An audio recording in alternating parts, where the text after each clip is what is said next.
Dobrodošli u Ars Patrolu broj 6. U ovoj epizodi gledat ćete izbavljanje mačora Mićka sa jednog drveta u Pionirskom gradu i spasavanje kuce zarobljene na terasi u naselju Karaburma.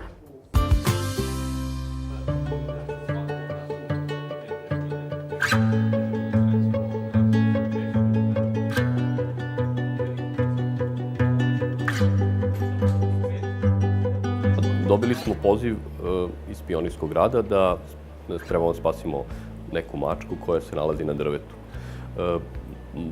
Mačka je vlasnička. Akcija je relativno brzo izvedena kod jednog čoveka koji je inače izbjeglica i koji izgleda da mu je taj mačak bio sve. Što je, mislim, na neki način njemu značilo mnogo u tom trenutku i baš je onako, bilo nam je drago što smo uspeli da mu sačuvamo tog mačka koji je pobjegao na drvo zato što ga je pojurio drugi mačak. Pa, od straha, jurio je mađor stariji, popela se na... Jel ona ili on? Jel beše muško? Muško, i on je mađor, da. Aha, kako se zove on? Pa, zovem ga Mićka sad. A, Mićka ga zovete, od Miloša. Srđan Dimić, vlasnik mačka Mićka, je zvao najpre vatrogasce, pa su mu oni dali broj volontera Animal Rescue Serbia. Zato što su vatrogasci negde dočuli od nekoga da postoji u gradu jedna ekipa koja se bavi spasanjem životinja iz tih nekih nepristupačnih situacija sa velikih visina iz dubina i njima je to kod ih je sunce ogrejalo jer njih ljudi non stop zovu i svaki dan ih pozivaju i svaki dan očekuju njih da oni to rade kao što rade tamo neki vatrogasci na zapadu. Tako da su me oni uputili na vas, dali su mu... Jeste njih prve zvali? Da. Aha, pa su oni dali nešto lepo. Ok, ništa da znate, samo da u buduće zovete nas direktno. Ako se desi ovako nešto, pošto smo mi jedina organizacija koja se time bavi u Srbiji. Znači niko drugi ne radi ovo u Srbiji sem nas. Znači ne spasava život. Tako da i slobodno nas pozovite sljedeći put. Isto tako ljudima, mi ćemo ostaviti sad neke kartice da vi podelite slobodno ljudima da znaju koga da zovu. Znači mi ne naplaćamo naše usluge, znači radimo to potpuno besplatno. Tako da svi su volonteri. Kasnije su već ljudi saznali i preko interneta i iz medije i s raznih drugih strana, tako da nam otprilike sad stiže možda jedno, ajde da kažem 25% poziva od strane vatrogasaca, sve ostalo stiže sa nekih drugih strana. Sad ja pomažem Sari, pošto je ona ide na drvo da spašava tog mačka, a ja pomažem i snimam. Mi u tim prvim akcijama spasavanja nismo imali apsolutno adekvatnu opremu, da kažem, nemamo ni sad sve što nam treba i sad improvizujemo s nekim stvarima, ali jedna od najvažnijih stvari koje nam treba od opreme to su visoke merdivine, te dugačke merdivine koje mogu da se razvuku. Tehnika orezivanja drveća kojom su se služili volonteri Arsa bila je napornija i duže je trajala.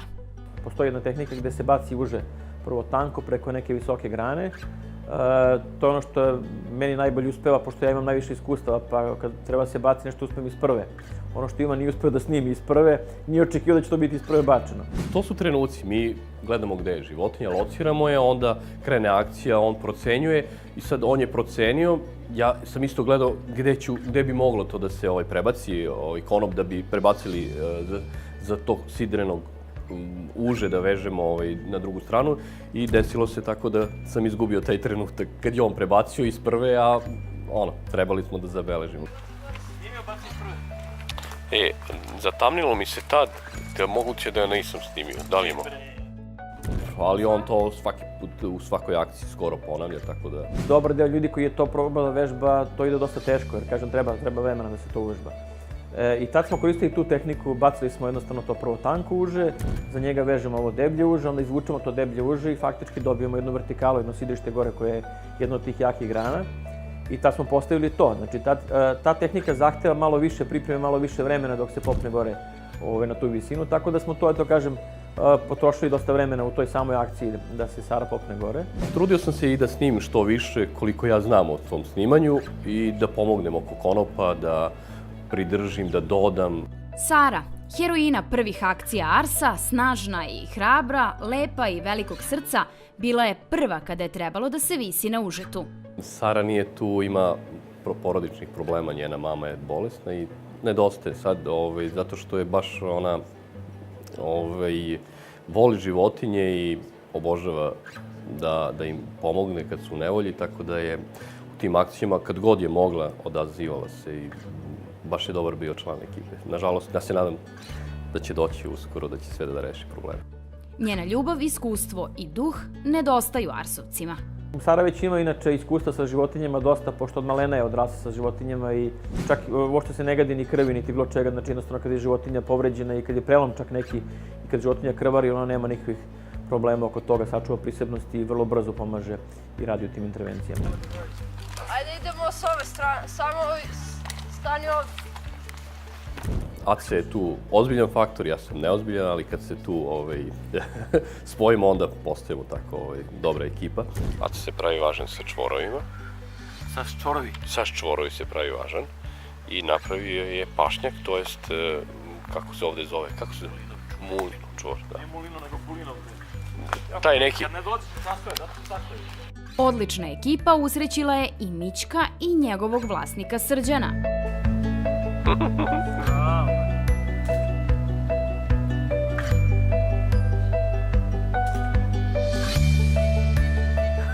Kako jede.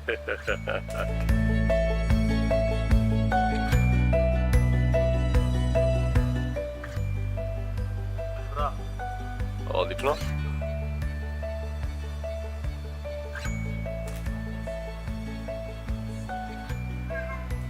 Mičko, ne boj se,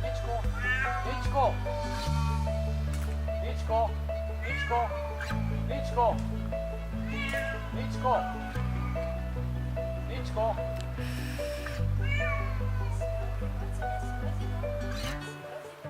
Kad smo skinuli tog mačka, smo ga u kuću, pustili ga tu u kući i čovjek je bio baš onako presrećen. Ti izgrebo? Malo, ovo je skočio se, znaš, kad sam počela da te stavljam. Dobro, ali kanđe je pružio malo. Bio sam te uhvatio kanđe za ruku. Ono da ga pusti, počne da gleda, pa to... Dobro, mačke u džaku.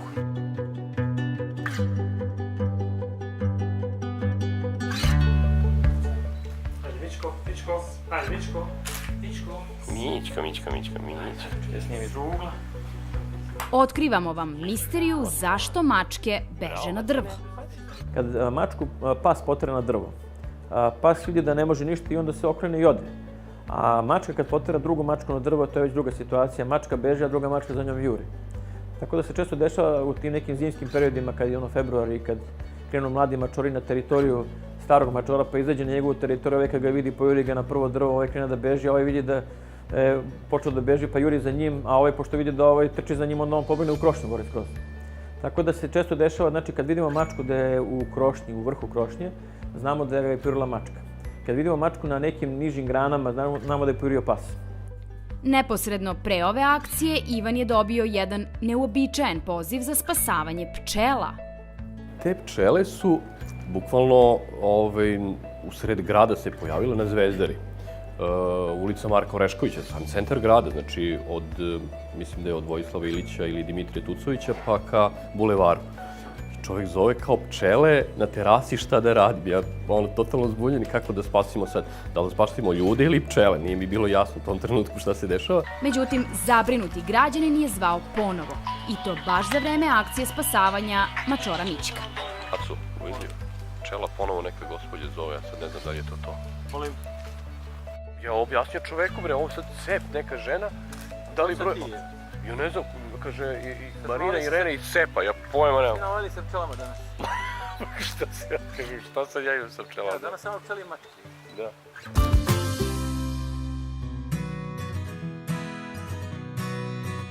Sledeća akcija Arsa, pas zarobljen na terasi. Kako? Zašto? Vrlo zbunjujuća i neizvesna akcija. U suštini nas je pozvala jedna žena koja je čula psa već nekih mjesec dana da zapomaže. I žena je rekla da jednostavno da postoji stan ispod nje, terasa ispod nje, gde je stan prazan, gde su ljudi se iselili, da li je valjda pod sudskim sporom ili tako nešto. Ljudi su se iselili tog stana i ostavili su navodno psa zarobljenog na terasi. I žena je zvala da dođemo da pomognemo. Dobili smo tu taj poziv za kuće koje je navodno bilo mjesec dana zarobljeno na terasi ispod. Animal Rescue Serbia je udruženje volontera koji nema baš sva ovlašćenja i nisu mogli odmah da ispune očekivanja zabrinutih komšija. Mi ne možemo da upadamo na tuđu terasu tek tako, jer to je privatni posed i mi kao organizacija nemamo ovlašćenja da upadamo na privatni posed. Možemo uz prisustvo policije. Što znači, pozovite prvo policiju, obezbedite policiju, konkretno je bila policija Karaburme. A ko je hranio kuću do sada? Halo? Dobar dan, uzela s Gordana pored telefona. Evo, treba nam Palilula, policijska stanica. Mi smo došli malo pre policije, faktički pa smo čekali da se oni pojave. Kad se policija pojavila, mi smo onda odlučili da se spustimo sa terase te gospođe na tu donju terasu. Sad ću, pa kako ću vas da se gledam? Kucaju mi je problem, ja sam danas bila već na drvetu, na 20 metara, skidali smo nekog mačka. Sara je u tom momentu bila najspremnija od nas i ona je pokušala, kada je milicija stigla, pokušala je da se spusti do nivoa te terase ispod, međutim nije videla psa. Onda smo pokušavali da lociramo odakle se čuje lavež, ali jednostavno je bilo zbunjujuće. Nama se svima činilo da se lavež čuje sa te donje terase. Ja ga čujem odavde. Ovde iz ovoga. Lepi, možda u ovom stanu ovde. Zgodni policajci sa Karaburme uticali su na to da Irenina nežna ruka koja je snimala zadrhti. Pa ja se nadam da smo bile prisebne, da je sve bilo pod kontrolom. Ne znam da li se videlo nešto na snimku. Zadrhto je snimak. Sad ćemo da probamo da ga vidimo. Bilo je malo nezgodno, skučen je prostor bio, trebalo je potrefiti te uglove. Dok se odvijala situacija i dok su predstavnici Arsa pokušavali da razreče misteriju zarobljenog psa, došli su do jednog vrlo logičnog zaključka. Mada nam je bilo jako čudno, jer ako je mesec dana pas zarobljen, ne može da izdrži bez hrane, bez vode, bez ičega. Jer nema ko da ga hrani na kraju krajeva, mislim, to je nemoguće da pas toliko izdrži i da jednostavno sve vreme cvili i da laje. Akcija se dalje razvijala na vrlo čudan način. Kad se Sara spustila, znači došla je prvo policija, kad se Sara spustila niz tu fasadu i provjerila na tu drugu terasu ispod dole, shvatili smo da na terasi nema ničega, da je terasa potpuno prazna i da pas nije tu. Sve dajemo od sebe zaista da nađemo najbolje moguće rješenje za životinju. Lažna dojava nije, jer se pas ipak čuje. Konfiguracija okolnih zgrada je odbila tako zvuk da je izgledalo kao da je pas sa te neke terase donje. Onda smo ustanovili da psa nema i onda smo opet čekali da vidimo odakle će se pas javiti. Pas se javio ponovo, se oglasio, baš dok je bila policija tu. I oni su također čuli da se pas od nekog oglašava, ali smo mi bili potpuno zbunjeni, ne možemo da lociramo odakle pas dolazi, a delo je bukvalno kao odatle. Banke. Eto, o tome sam. Zato smo povezali stvari da je pas stvarno tu. Da, zvuči sve, potpuno logično, mislim, to što se javili, sasvim logično zvuči. Bilo je teško da lociramo odakle i osluškivali smo, onda nam se učinilo da je možda sa krova tog preko puta, koji je bio u nivou te terase koja je ispod tog stana gde smo mi bili, jednostavno smo takav utisak imali da se možda i odatle čuje. Pa smo onda i ulazili u tu zgradu, raspitivali se čiji je to stan. Jednostavno nismo mogli da dozvolimo da propustimo i da pomognemo kućetu ukoliko je zarobljeno zaista negde. Jel ovo što laje, to vaš kjer? Ovo sad što se čuje? Peripetije i neizvesnost prekinuo je komšija na skuteru. Onda se pojavilo slučajno, dole neki prolaznici su se pojavili koji stanuju u toj zgradi i oni su pitali nas šta mi to radimo tu gore na terasi. Mi smo rekli, tražimo nekog psa koji se čuje. Kao da čujete i psa da laje. I čovjek je rekao, pa to je naš pas. I mi kako vaš pas, pa odakle, gde vi stanujete? Pa kaže, terasu iznad vas. S obzirom na to da vole i brinu o bezbednosti životinja, volonteri Arsa su komšije sa sprata iznad zamolile da vide psa koji se danima oglašavao. Dobar dan, poštovanje, je vaš pas u pitanju? Jeste. Imate li psa? Ti si taj lijepi, to znam. Ja sam čak iskoristio jedan trik, pošto smo izlazili gore da vidimo tog psa, a mi inače nemamo pravo, čak ni policija nema pravo da uđe u nečiji stan ako nije pozvana. Ja sam onda čučnuo na vrata, na ivice vrata i pozvao sam psa da mi priđe. I kad je pas izašao i kad sam ga pipnuo, opipao sam ga, jako je pudlica onako čupala pa ne može da se vidi otprilike koliko je pas uhranjen.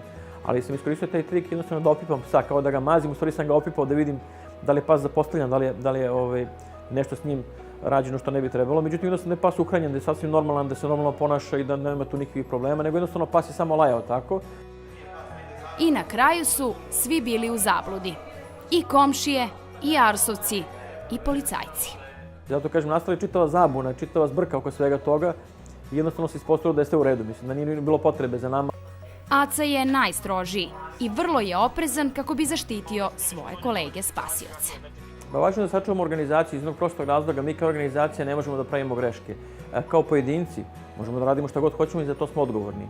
Međutim, kao pojedinac u organizaciji, ako pravite grešku, onda celu organizaciju uvlačite u problem. I to je ono što nije dobro. Znači, svako od nas kao pojedinac mora da vodi računa o interesima same organizacije. Nama je najbitnije da nađemo najbolje moguće rešenje za životinju. Ali naravno da moramo da vodimo računa i da poštujemo zakon i da poštujemo kućni red. I u tom slučaju je ta gospođa očekivala od nas da mi intervenišemo i da se mešamo u neke stvari koje nisu naša nadležnost. Da mi jednostavno kažemo komšijama šta ne treba da rade. To nije naše. Mačora Mićka strah je naterao da se popne i završi na krošnji drveta, ali sva sreća sve se dobro završilo po njega. Ova druga priča koju smo imali priliku da vidimo bila je neizvesna do samog kraja. Ali sva sreća, uglavnom se priče Ars Patrole završe sa happy endom, odnosno srećnim krajem. To bi bilo to za ovu epizodu. Vidimo se u sledećoj Ars Patroli.